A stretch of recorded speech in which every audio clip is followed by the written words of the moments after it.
Welcome to today's webinar, Simplifying Cloud Transformation for ISVs. My name is Tom Cole. I'm with RDA, and joining me today in our presentation will be Eric Tannenholz and Jeff Petrowski from RDA and Cloudemize.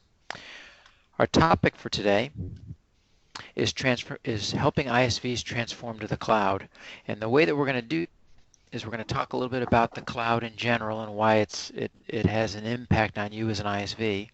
Then we're going to talk about the cloud transformation process, the steps that you can go through as an ISV to identify what should be transformed, what the advantages of transformation are, and then ultimately we'll include a demonstration of a fantastic product called Estimator by a company called Cloudemize, which will help you understand the cost impacts of your transformation. And then we'll wrap it up with any questions or comments that anyone from the audience has. So let's start.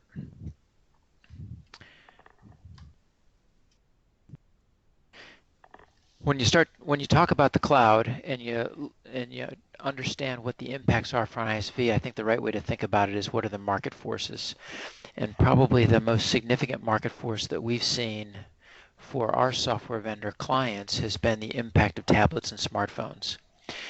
You know, when you think about what has happened from a modification in the user experience and the user environment, moving from a PC to a tablet or a smartphone, and the expectations around that, it's extremely dramatic. And in fact, when you look at just the meltdown in PC shipments, this goes back to 2010 through 2013, and you can see that it's close to a 40% decline in PC shipments. And we're going to see this type of continued slide in PC sales while we see an increase in phones and tablets, and then certainly in mobile phablets, the combination of the two. And that creates a dramatic change in what consumers expect. Probably the best way to think about it is when you're working with an app on a smartphone or on a tablet, you expect it to do different things than what you would see in a browser or in an application built for a PC. And the interesting thing about that is for ISVs, whether you're a B2C or a B2B ISV, your customers expect exactly that same thing. So what's the impact on you? Well, just to use one vendor as an example, it took, almost 4 years, and Microsoft caught on and came back and said, you know what, we need to have a tablet version of Office for the iPad. And the significance of that is they were able to bring out a product that addressed the market demand, but also create a different revenue model so that they were able to tie subscriptions into that new deployment or dissemination of information. So we'll talk about those market forces. In addition, I think it's very appropriate just to look at the investments that vendors are making when it comes to the cloud. Here's just a recent article from the Wall Street Journal. Just in the first quarter alone, and only Google, Amazon, and Microsoft, they spent collectively $4.6 billion on cloud capability. That's real estate, buildings, servers, data centers, etc. And the kicker on that is it's 65% more than what was spent the year before. So just in a quarter. And that's only those three vendors. We're not talking about the CenturyLinks, the Rackspaces, the private providers also of private clouds. And if you consider that's just a quarter, and you consider that being three of the largest, but only three of the roughly 120 cloud providers, we're talking about over $100 billion will be spent this year on cloud capability. So when you think about what's going on in the market, this is where the vendors that we buy products from, this is where they're spending their dollars. I think the next thing to think about is some of the kind of the micro impacts, if you will. If you're an ISV, you're disseminating software, your customers in fact then have to store the data that's associated with that software. Well, what's happening in the storage world in the ISV market? So in March of 2014, Amazon halved their storage price just to meet Google's announcements. So Google came out, made some announcements of what they were doing with storage. Amazon halved their price. They cut their price for storage in half. And so what does that translate to? A gigabyte per month costs a penny. And I would ask you as an ISV, and if you extend this out to your customers, are your customers able to get a gigabyte of storage a month for a penny? That's just unheard of. And when you consider the amount of data storage that's being accumulated and aggregated, the transition of what has to be online storage versus archive storage, when you start to look at the pricing, this is cheaper than any other way you can possibly store data. So just a little thought there. So between the change in user experiences, the investments that are taking place in the cloud, and then what they're able to do with storage, let's take one more look at what they're doing in other areas of price slashing, I guess is really the best way to say it. In March of 2014, the Wall Street Journal had an article on essentially what consumers and businesses can expect in storage reductions.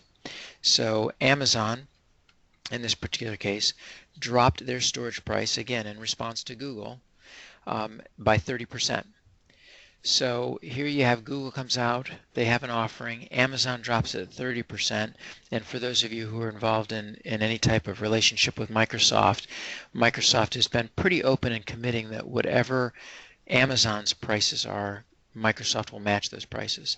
So fundamentally, Google sets a price and all three of the top providers dramatically drop their price. Even IBM and Cisco with their clouds came back and announced price reductions. So depending on which vendor you look at and depending on what your time horizon is, nothing more than a year, the price has dropped somewhere between 30% and 80% in the last year for compute capability, storage capability, and network traffic. So unquestionably, the vendors are driving different capabilities for mobile experience, multiple options and reduced costs for cloud capability in terms of what they're investing and then what they're doing to drive price down. So the last part that I think really demonstrates the commitment by vendors to move to the cloud and the importance for you as an ISV to move to the cloud is this concept of platform services. You know, you can look at the four things we've talked about previously, and they are predominantly associated with infrastructure as a service. And so in an infrastructure as a service world, you are battling price on-prem versus price in the field. It's a commodity. You need compute, you need storage. You know, what's the best price I can get and best control and management over that capability. But platform as a service provides a whole different set of value-add services that you can take advantage of. And this is really, I think, the key to taking advantage of the cloud and why the cloud really is more than just a lower cost or less cost alternative for virtual machines. And the concept of platform as a service really revolves around integration capabilities, the ability to support mobility. If you have an ISV product today and you're used to disseminating that in a browser, and your customers have been happy and things are moving along, and now they're coming to you saying, well, I want iPad access. And somebody else says, I want Android access. And of course, in the Android world, you have to say, which version of Android do you want me to support? And then you add to that a customer saying, you know, I want Windows Phone support. So now I've got to support at least 3 platforms, possibly more. How the heck do I do that? Well, some of the platform services that are available on the major providers, and I'll use Amazon, Google, and Microsoft in that example, are things like mobility services. I can write an app. I can use their mobility services to do all of the interfacing and all the management of the device.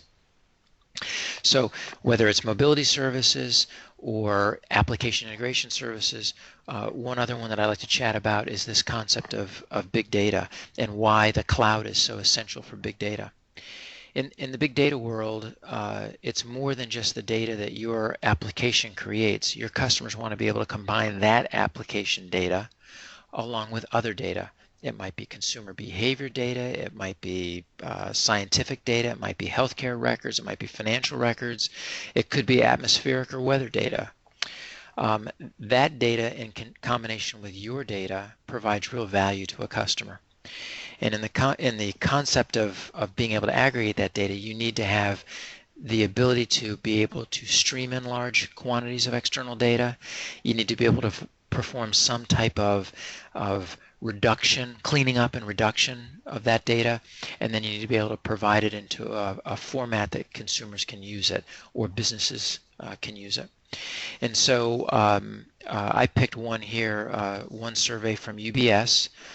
So an international bank, UBS, conducted a survey just this past year, and they asked companies what they were doing about big data. And I think what's interesting here is in production, 11% said we're there. We know what big data is. We're using it. We've been using it. We're there. 41% said, well, we're in development. We know we need to do it. We know we want to leverage it, and we're actively doing something. So that's 52%. Over half are already launched. 39% are looking at it.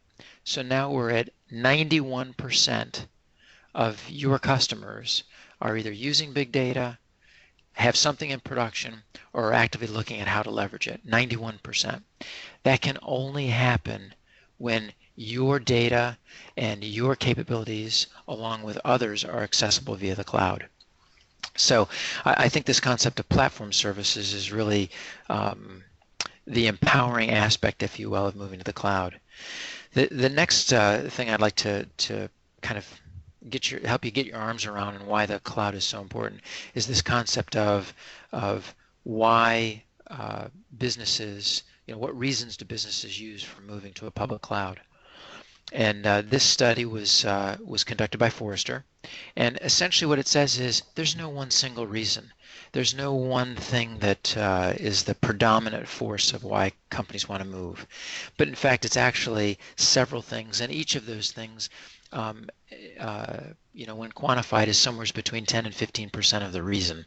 And it averages, or it ranges from cost savings, financial agility, and I think this is one that's key for you as an ISV, being able to move from making capital expenditures to support the systems that I run to being able to move to operating expenses to run those systems and get the information I need. So literally, when they want to bring your product in as an ISV and you're not in the cloud, what do they have to do? They've got to spin up equipment. They've got to do things to prepare for it. Then they've got to have people to be able to support it and to be able to run it. Well, if we go into the cloud, or you provide your service in the cloud, whether you provide it independently to a customer or you provide it as a multi-tenant solution to a customer, they're able now to move that to an OpEx. And that's, again, over 10% of the rationale for why consumers and businesses have wanted to make the move. Certainly increase time to be able to take advantage, to be able to provision it, to get it up and running, and to be able to get the capacity, get the capability, and get going. So as you can see, the range of rationale here is across the board. And I think that's the reason why you as an ISV have to take a step back and say, me getting in the cloud doesn't satisfy one particular customer's requirement. It satisfies several requirements and several of the business rationale. So as we move through the presentation, I really want you to think about two things. One, this concept of, hey, I can take advantage of what the marketplace is doing from a virtual machine and infrastructure service. But the thing that I think that is most important is I want you to consider what moving to the cloud from a platform as a service means. And this really means engaging public cloud services capabilities. And so on that note, let me turn it over to Eric Tannenholz, who will talk a little bit about what it means to transform to the cloud and what your options are and what some of those processes and things that you need to think about as an ISV. So Eric, I'll turn it over to you. Thank you, Tom. The strategy targets how to make you as an ISV empowered on leveraging the cloud. In doing so, it examines existing business processes, infrastructure, and the solution set against the different cloud vendor capabilities, which generates a series of questions to address. From which products should move, when to leverage the platform as a service versus just infrastructure as a service? How do I manage my cloud assets and ensure I'm achieving the target cost savings? The first step is really examining your business drivers, both from an enterprise perspective but also from a specific product viewpoint. Is it to expand to fresh markets, for example? Could be leveraging existing product or crafting a new product. Is it to maintain some sort of competitive advantage? Maybe, for example, developing a new mobile solution. Or is it to achieve a technology refresh to address functional or cost elements? And then we need to connect those business drivers to specific cloud services. For example, if you need to develop a new mobile footprint, again, maybe to blunt a competitive offering, you look to leverage the mobile services provided by the cloud vendors versus taking on the on-premise costs. Or expanding a partner network and identify how integration services can facilitate. Or developing analytics for your internal marketing sales organization or as a value add back to your customers. You may have new offerings that can make leverage the auto-scaling capabilities, or potentially rewire solution to be multi-tenant and develop a subscription revenue model around it. The next activity is an assessment around your product portfolio. Analyze each respective product from different technical aspects as they influence design and provisioning considerations. For example, does a given product reside all on one server or on a tiered architecture? How does it work with data, both the input and the output? Does it have long-running transactions? How does it leverage caching? What are the security components or the model it uses, from single sign-on today to a claims-based to some custom security approach? And critically, the infrastructure. Is it on multiple servers today? Does it leverage load balance? How does it leverage different storage capabilities? From there, taking the business drivers, doing the solution profiling, we are then going to organize your product portfolio into specific recommendation buckets where you rehost the existing product, essentially a lift to the cloud, fast but doesn't take advantage of the cloud capabilities from auto-scaling, redundancy, or feature set. Next is revise, where one or more tactical changes are made to the product to take advantage of cloud capabilities, again, folding in that auto-scaling or fault tolerance or storage capabilities. Finally, a rebuild, re-architecture the application, typically focusing on the platform as a service capabilities, from integration, identity management, to, again, multi-tenancy and developing some sort of subscription-based product offering. So in applying that rehost, revise, rebuild as an example and setting the context, every product has some sort of application tier and a data tier. So from a rehost standpoint, it may be simply taking the existing virtual hard drive and importing it or uploading into the cloud. Or a revise approach might be making appropriate changes so that your application product suite can run in a platform as a service container to gain that auto-scaling and fault tolerance. In AWS, it would be Elastic Beanstalk. In Azure, for example, several choices: web worker roles or websites. And again, similarly on the data tier side, a rehost approach would be migrate that virtual hard drive that contains the database server as is out into a virtual machine, or a revise would be taking advantage of the database platform as a service containers. In this case, Amazon, it's RDS or Azure SQL.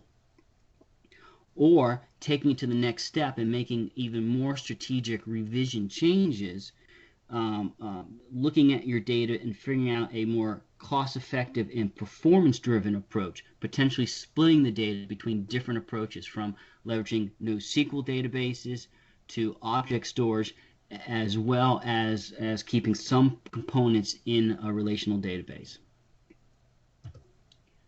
With that, I'm going to turn it over to Jeff from Cloudimize.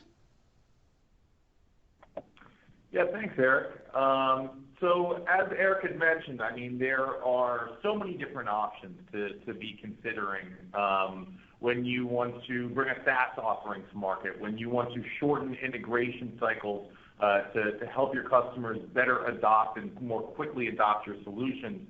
There's a ton of different options to be considered here, and it leads to kind of an indecision or an analysis paralysis, and that's where RDA comes in, that's where Cloudomize comes in. We are a software company that provides insights around data for companies to make data-driven decisions to answer these questions.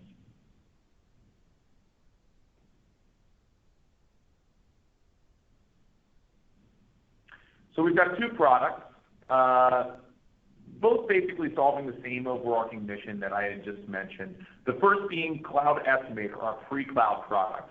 And what it does is it helps you build the business case to migrate workloads to the cloud. So it helps you assess on-premise workloads, understand that infrastructure and how it performs, how it transforms as you project it into the cloud, and then finally what it's going to cost to get there. And then that allows you, the customer, to make more informed decisions and enables RDA and yourself to have great conversations, very compelling conversations over what will be migrated first, what the TCO, the total cost of ownership per workload, is going to look like, and then finally gets you to that perfect intersection of peak performance that the business requires at the lowest possible cost by having a configuration that's based on usage. And then outside of the scope of today's discussion, but once you cut over to the cloud, we've got another product called Cloud Maximizer that sits atop cloud deployments and acts as kind of a safety net that allows you to optimize your instance sizing, gain visibility into your billing for your services so you understand what you're paying for and why, and also make more informed purchases around reservations, and really just helping you to reduce waste and consume the cloud the way that it was designed to be consumed. So with that, I'll show you the application of Cloud Estimator.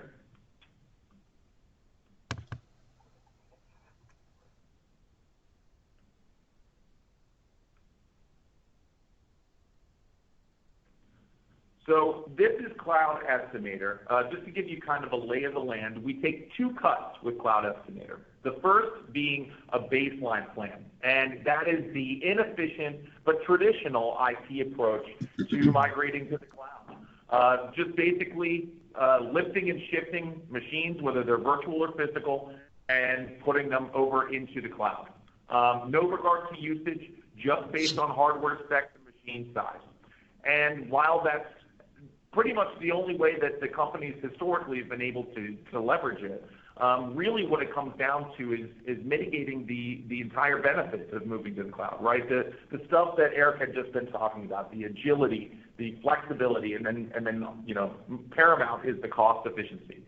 And then where the utilization statistics and all of the data that we collect over the course of our assessment period, typically 30 days, is the optimal plan. And that's where we bring into account the CPU, the memory, the disk, the I/O, everything that you would need to appropriately and properly provision a right-sized environment in the cloud comes in. We pit that against our expertise in provisioning to provide a per-machine migration blueprint, which you'll see below here, for provisioning in the cloud. This example is in AWS. So if you take a look at just total cost of ownership in this example where we've got a blended environment of physical infrastructure and virtual infrastructure adding up to a $1.1 million migration or annual revenue in the cloud, that may be cost prohibitive. But when you start to take a look at utilization, you get well under that number. And then if you start to leverage things like reserved instances in AWS, all of a sudden you're cutting your original costs in half. So the cost efficiencies are abound there, but really what it comes down to is really granular data insights, and that's how we provide very specific recommendations based on this utilization. So we collect things like OS, on-time percentage, you see the corresponding EC2 instance that you would need in Amazon in order to fit this. But then we collect a wealth of different information. So what are the provisioning bottlenecks that we see? Number of CPUs on-premise versus what you would get in the cloud. From a utilization perspective, where do we observe CPU utilization as it pertains to the predicted percentage in the cloud? And then that's against the service level target, which you as the customer can set. Which means, hey, Cloudemize, this is a production workload that's extremely important to me. I don't want it to be living above 60% CPU utilization more than 10% of the time. If that's the case, then I want you to recommend a bigger instance. We also take into account memory. This is just from a compute perspective. So we take a look at number of gigs of RAM on-premise dedicated to that machine versus what you would get in the instance, in this case, in Amazon. Then we take a look at utilization, peak use memory, versus what you get in AWS. And then finally, the region, the pricing plan, the corresponding cost. We also take into account things like storage and network. So we take a look at capacity versus occupancy on-premise. And that's what we use to provision what you would need from a capacity perspective in the cloud. We also take a look at IOPS. So number of requests per month, peak IOPS. Do you need guaranteed or provisioned IOPS? If so, what are the costs associated? Really trying to take a look at the hidden costs that some companies don't think about when they're assessing whether they want to move to the cloud. Then, from a network perspective, we take a look at utilization and the annual costs associated with that network. So really providing a holistic view and approach to providing you the data and providing you the insights to make a more informed and confident decision, and ultimately have a more productive conversation, which is why we partnered with RDA on this. We also provide reports, so you can get a summary, a business level summary of what the assessment looks like. That can be put on any CEO's desk and be very easily digestible. What the scope of the assessment looked like, what the methodology behind it was, the total cost of ownership associated with it. I won't go through the whole report, but you understand that very powerful ways to get an automated analysis and not spend time and resources and cycles trying to assess whether or not these workloads make sense to move into the cloud. So you can get to the cloud faster, start providing these services around mobile and SaaS and quicker integration to your customer base, and do so very efficiently, very quickly, and very confidently. So that's kind of a high-level overview of Cloud Estimator. I'll turn it back to Eric to finish off today.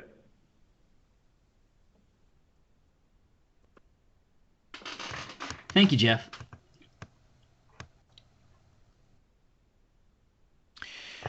Jeff, great job. Eric, thank you. This is Tom Cole again, and I'll just jump in and make a couple of quick comments here.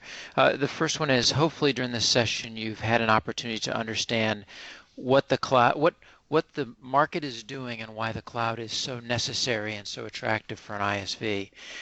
Through Eric's discussion, our intent was to make sure that you understood it really is more than just an infrastructure play, a cost reduction play.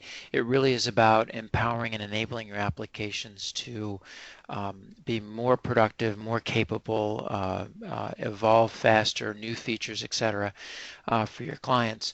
And then certainly with Jeff's comments, any uncertainty you had in being able to predict cost, we think we can get rid of that uncertainty. We think that by leveraging Cloudemize and working with you, we can help you understand what the cloud cost would be. You can develop a good roadmap to move towards, and collectively we can help you as an ISV ready your product to be in the cloud and ready for your clients. And so typically the software vendors that we've worked with, we've seen three different ways that they'd like to start. The first way is, we know we want to do this. We don't really know exactly how to start, and we've got a few folks on our team that we need to get everybody on the same page. And so we offer a one-day cloud learning session. where we'll sit with you, talk specifically about your applications, about your environment, and about what your options are and where you could see price savings and cost savings and new flexibility and those types of things. The second way is we know we want to move. We know we want to make the transition. We'd like to get some real data and start. And so in that case, we offer a 3-day cloud application profiling and recommendation uh, uh, engagement. And by doing that, we take Cloudemize's agents, we install them, we collect data for 2 weeks, and then at the end of 2 weeks, we sit with you for the next 3 days, go through that data and go through the mapping exercise and help you get a good understanding of your strategy, the plan, the costs associated with it. Way that we've seen our ISV clients want to make this transition is they've come to us and said, we know we want to do it. We know it's the right thing to do. And in fact, we've picked some specific areas where we know that by making the transition, we will be able to see advantages, whether they're new customers, new opportunities, new service offerings, what have you, or cost savings. And we just want to get it started. And we don't have the experience. And so in those cases, we offer typically between a 2 and 4 week prototype engagement where we'll sit with your team. We'll actually build out that software for you. You'll get some knowledge transfer in the process. You'll have something to work with at the end of it. And you can, for lack of a better way of saying it, launch and get going. So those are pretty much the 3 types of engagements or types of ways we've seen people begin. And we're delighted to work with Cloudemize and delighted to work with you to help either adopt one of those 3 or customize something that makes more sense for you. So on that note, Brian, I'll turn it back over to you. Thanks, Tom, Eric, and Jeff for some insightful discussion today. Both Jeff and I have included our contact information here. I am dedicated to the independent software vendor space here at RDA, and we both look forward to discussing your cloud transformation journey and how RDA and Cloudemize will be able to help you. So please reach out to us directly with any comments, questions, and we'll work with you then. We look forward to hearing from you. Thank you.